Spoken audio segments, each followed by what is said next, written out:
உங்களுக்கு நிம்மதி உண்டாகுவதாக. தேவனுடைய இரக்கங்கள் அதிகமாவதாக. தேவன் என்ன சொல்றாங்கன்னா, உங்கள் துக்கம் சந்தோஷமாக மாறும். என்னுடைய வாழ்க்கைக்குள்ள தான் யாருமே இனிமே சந்தோஷத்தை கொண்டு வர முடியாது. என் கதை முடிஞ்சிருச்சு, அவ்வளோதான். துக்கமாக இருக்கேன் நான். இந்த பிரச்சனை வராமல் இருந்தால் நான் நல்லா இருந்திருப்பேன். இந்த துக்கமாக நான் இருந்திருக்க மாட்டேன். இந்த வியாதி வந்ததுனால தான் இவ்வளோ துக்கமாக இருக்கேன். ஏன் தெரில, என் வாழ்க்கைக்குள்ளே யாருமே சந்தோஷத்தை கொண்டு வர முடியாது. எத்தனை பேர் அப்படி சொல்கிறீங்க? தேவன் சொல்கிறாங்க, நான் கொண்டு வருவேன். யாரும் கொண்டு வர முடியாத அந்த சந்தோஷத்தை இயேசு இன்னைக்கு உங்களுக்குள்ளே கொண்டு வரார். ஓகேங்களா? அவ்வளோதான் நினைக்கிறீங்களா? அவ்வளோதான் இல்லை. தேவன் இன்னைக்கு சந்தோஷத்தை பார்சல் பண்ணி உங்களுக்கு அனுப்புகிறார். சந்தோஷம் உங்களுக்கு அனுப்பப்படுது. ஓகேங்களா?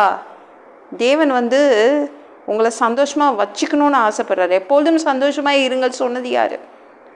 தேவன் தானே. அப்போ சந்தோஷமாக இருக்க முடியும். அவர் அனுப்புவார் சந்தோஷத்தை. ஓகேங்களா? நம்ம எப்பவுமே என்ன நினைப்போன்னா, அழக்கூடாது, கண்ணீர் விடக்கூடாது, நார்மலாக ஒரு வாழ்க்கையை வாழ்ந்துட்டு போயிடணும் அப்படின்னு நினைக்கிறோம்ல. அதை விட சூப்பரான வாழ்க்கையை உங்களுக்காக தேவன் வச்சுருக்காரு. மிரியாம் என்ற பெண்ணு என்ன இந்த வீடு எப்போ பார்த்தாலும் அழுதுட்டுருக்குது. என்ன பண்ணுறது தெரில. என் குடும்பத்துக்கு சந்தோஷத்தை கொண்டு வந்துடணும்.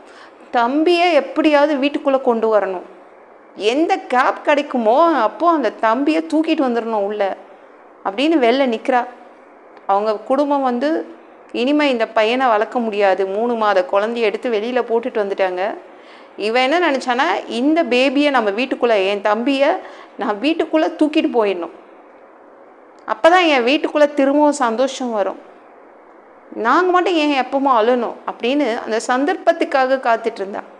எப்படி உள்ளே கொண்டு போகிறது அப்படின்னு சந்தர்ப்பத்துக்காக காத்துட்டு இருந்தா. எங்கேயாவது சந்தோஷத்தை வாங்க முடியுமாங்க? 1 கிலோ சந்தோஷம் இவ்வளோன்னு விற்குதாங்க. அப்படி இருந்தால் நம்ம வீட்டுக்கு கொண்டு வந்துடலாமே. ஆனால் தேவன் சொல்கிறாங்க, யாரும் கொடுக்க முடியாத சந்தோஷத்தை நான் உங்களுக்கு கொடுப்பேன். உங்கள் துக்கம் சந்தோஷமாயிடும். மிரியாம் எதிர்பார்த்த மாதிரியே தம்பியை தேவன் என்ன பண்ணார்? அவள் கையிலே கொடுத்து விட்டார். அவளுக்கு அவங்க வீட்டில் போய் எப்பொழுதும் துக்கமாக இருந்த அந்த வீட்டில் சந்தோஷத்தை அனுப்பி விட்டார். இளவரசி மூலமாக, யாரோ மூலமாக உங்களுக்கு சந்தோஷத்தை ஆண்டவர் கொடுத்து விடுறார். ஓகேங்களா? நீங்கள் இழந்த சந்தோஷத்தை தேவன் யாரோ மூலமாக தேவன் உங்களுக்கு கொடுத்து விடுறாரு. மிரியாம் கிட்ட அவ்வளோ சந்தோஷம். அவள் ஓடி போய் அவங்க அம்மாகிட்ட சொல்கிற, அம்மா நம்ம தம்பியை இளவரசி எடுத்துக்கிட்டாங்க, அதனால் நீங்கள் வளர்ப்பு அம்மாவாக ஆயிடலாம். அவங்க வளர்க்குறதுக்கும் சம்பளம் கொடுத்துட்றாங்க. அப்போ அவளுக்கு எவ்வளோ சந்தோஷமாக இருக்கும்ல. அந்த குடும்பத்தில் அவ்வளோ ஒரு சந்தோஷம் வந்துச்சு. என்றைக்குமே சந்தோஷமாக அந்த குடும்பம் இருந்ததில்லை. ஆனால் தேவன் சந்தோஷத்தை அந்த வீட்டுக்கு பார்சல் கட்டி அனுப்பி விட்டார்.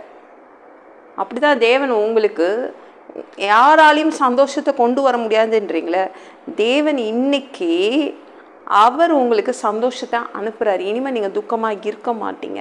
இனிமேல் சந்தோஷமாக தான் இருப்பீங்க. ஓகேங்களா? அதுவும் அதிகமான சந்தோஷத்தை கொடுக்க போகிறாரு. அடிமை வீட்டிலலாம் பணமே இருக்காதுங்க. அப்போ தேவன் சந்தோஷத்தை கொடுக்கும்போது அடிமை வீட்டுக்கு பணம் வருது. குழந்தைய வளர்க்குறதுக்கு பணம் கொடுக்குறாங்க. அவங்க பணத்தையே பார்த்துருக்க மாட்டாங்க அடிமைங்க. ஆனால் பணம்லாம் வருது வீட்டுக்கு. அப்போ நிறையாவே வாங்கி கொடுத்துருப்பாங்க. மிரியாமுக்கும் மோசேக்கும் ஆரோனுக்கும் அவங்க அம்மா நிறையாவே வாங்கி கொடுத்துருப்பாங்க. அதுவும் இளவரசி வளர்ப்பு பையன்தான் மோசே. அப்போ அவனுக்காக எவ்வளோ வந்திருக்கும் வீட்டுக்கு. அவனுக்கு சாப்பிட்றதுக்கு எவ்வளோ பொருள் அரண்மனைக்கு அரண்மனையிலேருந்து வீட்டுக்கு வந்திருக்கும் இவங்க வீட்டுக்கு. அப்போ மிரியாமும் ஆரோனும் நிறைய சாப்பிட்ருப்பாங்களேங்க. யோசித்து பாருங்கள், அரண்மனையிலேருந்து இந்த குழந்தைய வளர்க்குறதுக்கு எத்தனையோ பொருள் வந்திருக்கும். அப்போ இந்த வீடு கொஞ்சம் அதிகமாகவே செழிப்பாயிருக்கும். கரெக்டாங்க? தேவன் உங்களுக்கும் யாராலையும் என் குடும்பத்தை சந்தோஷமாக வச்சுக்க முடியாது, என்ன சந்தோஷமாக வச்சுக்க முடியாதுன்றீங்களே, தேவன் இயேசு உங்களை சந்தோஷமாக வச்சுப்பார். இந்த வீடியோ பிடிச்சிருந்துச்சுன்னா மற்றவங்களுக்கு ஷேர் பண்ண மறக்காதீங்க. கர்த்தர் தாமே உங்களை ஆசீர்வதிப்பாராக.